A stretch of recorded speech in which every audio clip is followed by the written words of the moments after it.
friends, welcome back to the channel. Today we will be finishing off my Alice in Wonderland build series with the Queen of Hearts Courtyard in the Teapot Falls. I do apologize for the wait, I just needed a little break to get things sorted, but now that the new star path is here, I cannot wait to share new builds and tutorials with you all. Without further ado, let's just get to building. We will be making a Touch of Magic rug today, and this is going to emulate a checkered board pattern for the Queen of Hearts, but we are going to make it Garessy. So I'm going to use this rug texture over here, and I will be using these two colors, and then what I'm going to be doing is I'm also going to enlarge the pattern itself so that it is the largest texture possible. I like to start at the top, and I like to make sure that all 4 squares are even. I know you see 2 right now, but that's because I'm accounting for the actual texture underneath. And so I'm going to just start by laying these 2 squares one at a time for each row until I have somewhat of a checkerboard pattern. Now you will notice that when you try to do this, you might find that one end is a little shorter than the other. So what I do is I just kind of shift everything to the left or right accordingly. But once you have that rug all settled, I'm going to add a gradient square, and I'm going to make it the same color as the actual light green squares. The gradient will actually make it a little bit darker at the end.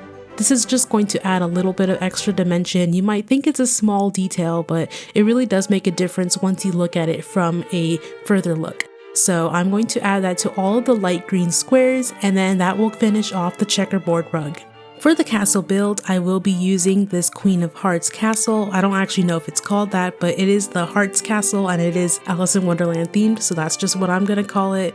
And I used these castle walls that we got a while back, and I'm just going to kind of make a surrounding castle around it, almost like a fortress type thing. And the reason why I use these walls is because you get in the Alice in Wonderland realm the actual towers, and they kind of match this texture a bit, so I'm trying to keep things a little consistent here. You will see me fiddle with this layout, but it doesn't really matter what it looks like in the back. But later on I will be putting like large tree clusters in the back, so just make sure you have enough space behind your castle.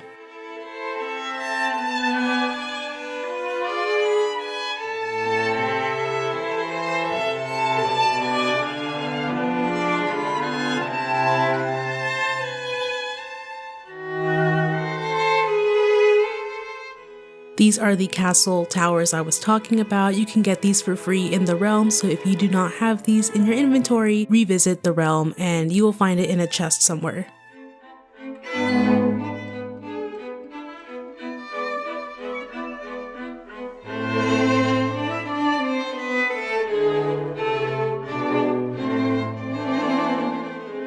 Once again, this is probably my 4th or 5th time using these tree clusters. I can't help it. I just love the way it looks in the background. It does have that kind of Mythopia color to it, but as long as you're putting it in the back, it really doesn't matter because what's not visible to the eye does not hurt you, right?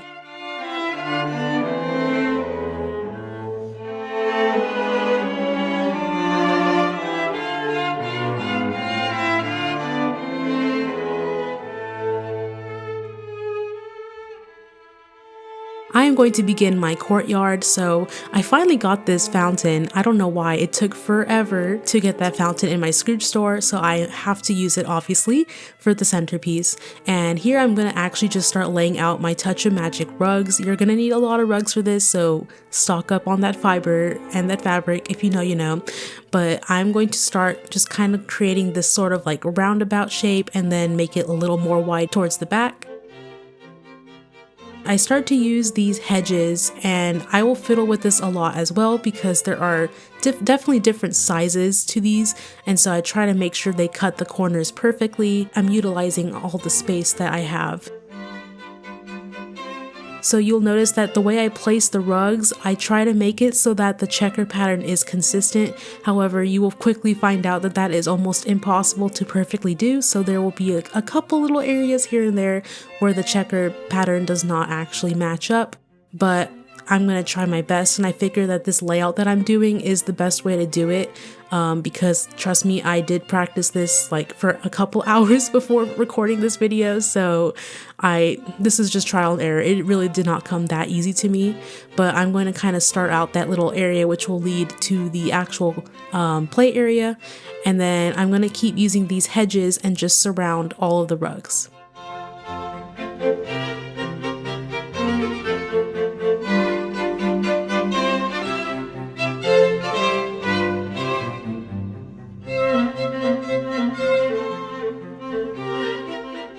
The reason why I extend some of the rugs is because you won't really see them in the background anyways, and like I said, what you don't see does not hurt you. I do tend to keep some of those areas open though where there are rock nodes, and so the areas where you know there's a rock node, just know that there are little openings here and there that I leave just so that you can access them in case you really need to, like, I don't know, mine that rock node specifically.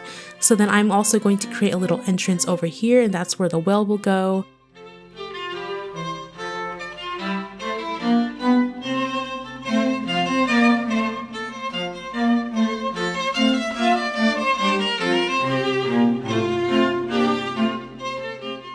I'm going to start with this checkered pattern kind of pathway leading up to the castle. This has been done several times already, so I really cannot claim the credit for this, but basically I'm using the brick road and the Forgotten Lands road, and I am just creating those two together to create this checkerboard pattern.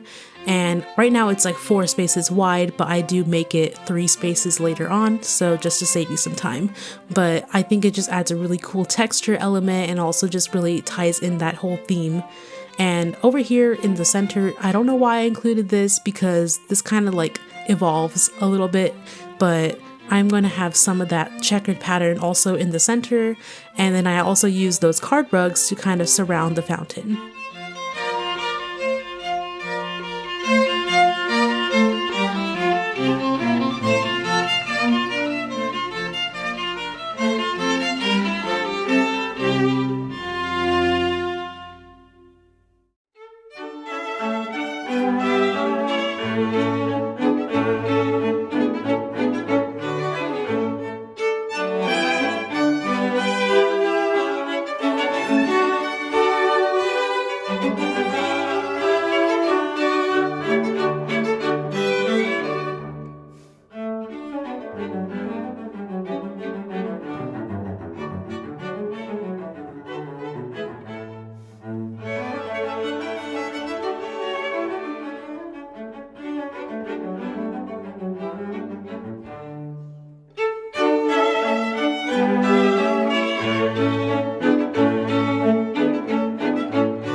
This little area by the castle I kind of play around with throughout the video.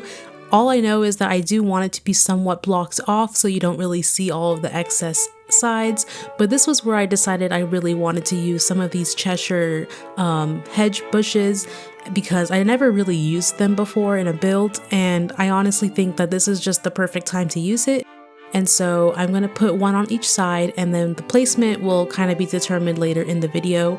But for now, that's kind of the general idea for that specific area.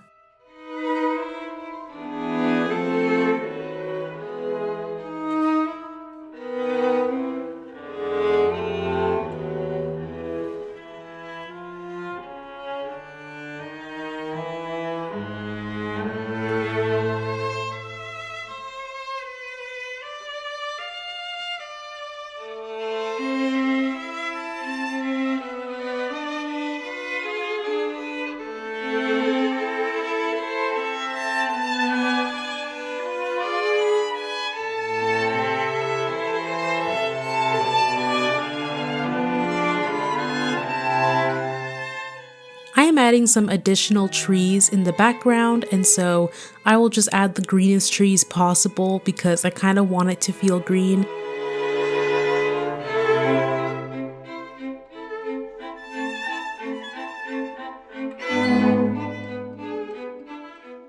I'm going to be using these brick fences, and I'm going to kind of lay over those bushes. So the spade shaped ones actually came with the star path that just happened, but the heart shaped ones are available in Scrooge's, so be sure to pick those ones up because I think those just look a little cuter with the red roses. And so I'm going to just be doing a little pattern of white and red until it reaches the end. And I think I like how this look. I was really trying to go for the realm when I was doing this part, and so I hope this kind of emulates the realm part of when we reach the courtyard, and so that was my main inspiration for this part.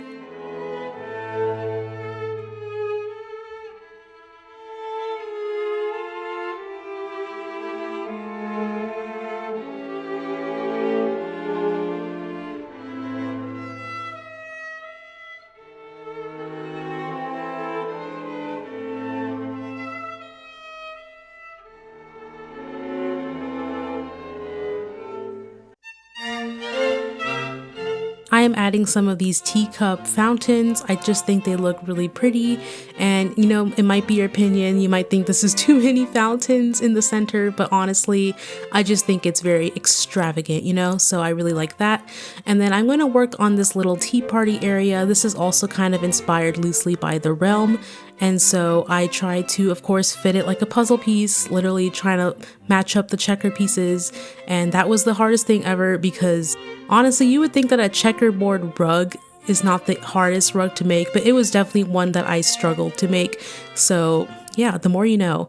But I'm just kind of laying it out and then trying to find a little spot because inevitably it is too small of a plot to actually fully cover it. So I leave this little corner over here vacant so I can put the well there, and it actually worked out pretty well. So I like that.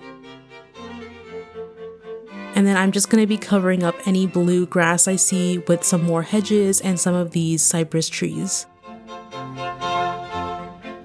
Over here I'm making a little opening so that you can reach that rock node because I know a lot of people love functionality and I sometimes tend to forget that, so just adding that little piece there. I'm going to be adding that little hedge archway because I low-key forgot it existed until right then and there.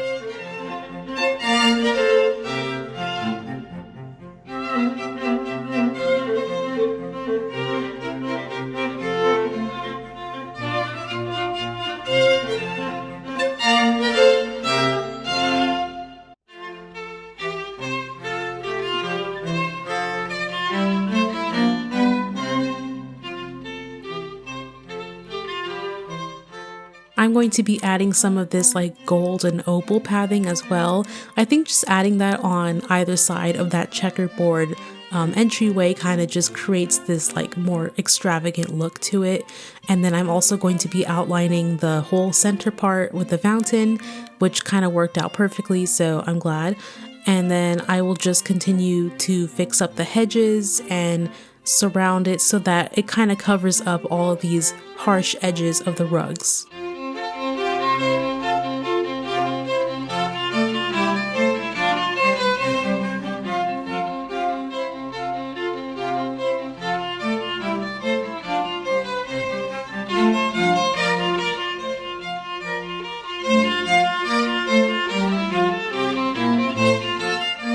The rugs were honestly the hardest part of the build, so now that that's pretty much done, this is just going to be purely decorative, and so I'm going to be adding some more of those stone towers, and then eventually I'll add a little table with some tea and then a little croquet station. So I like to surround these towers with these hedges, and then that way I can also hide some standing lights behind it, and it just kind of looks cohesive all together.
I am using this tea party table that I got from Scrooge. You can get one from the Alice quest, but unfortunately that cannot be placed in Storybook Vale or anywhere for that matter.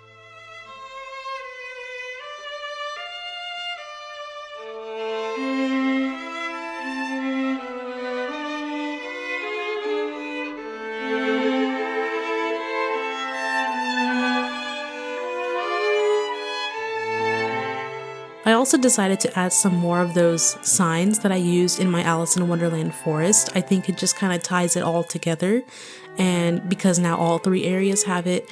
And then I'm going to add some teapots as well as some teacups, just kind of scattered haphazardly. There's really no rhyme or reason for this step. You kind of just want to put it anywhere, and it kind of just gives it a little more of a playful vibe.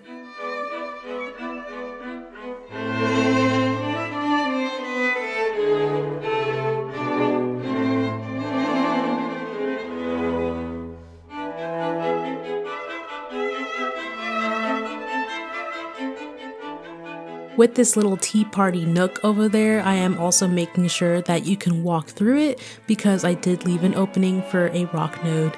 And then I'm just going to continue to add some more of those bushes everywhere, kind of covering up those cracks, especially where you can see through the hedges and the hedge archway. And then I'm going to be adding some croquet cards down, and I will be adding them both to the courtyard and mostly to the croquet play area.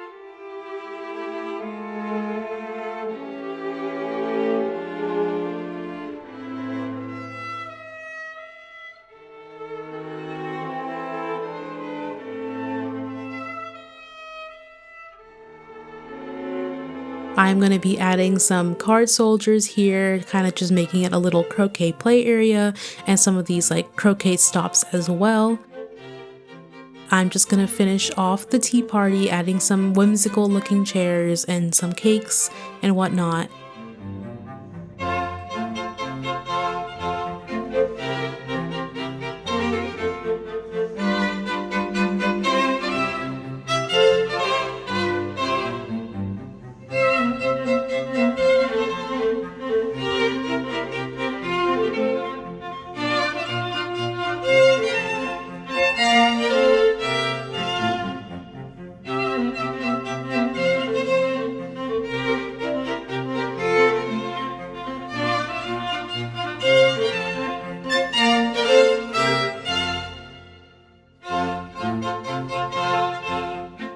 For the finishing touches, I will just be adding some wrought iron lights. I actually end up using these ones that have like the 2 lights in them instead of the craftable ones. I believe the ones that I used are actually premium shop, and yeah, I just kind of add them everywhere where I can, especially where those towers are behind the hedges. I think it's just a nice way to add visible lights without it looking too out of place.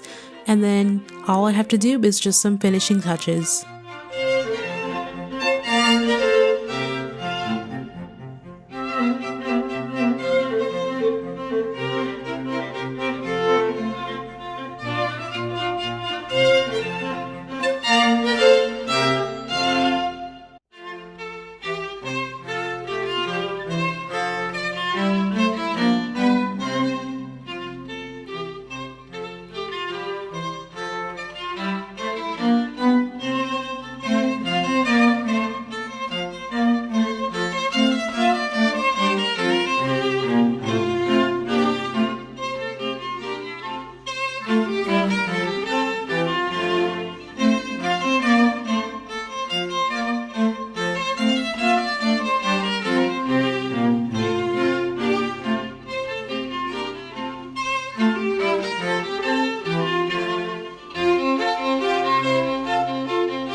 Alrighty guys, I hope you guys enjoyed the build and the walkthrough. This is the final part of my Alice in Wonderland series, and so be sure to check out the rest of the videos if you guys are interested in seeing how I made the Alice in Wonderland Forest and the Mad Hatter's Suite. If you guys liked the video, be sure to like and to subscribe, and I will see you all next time. Bye!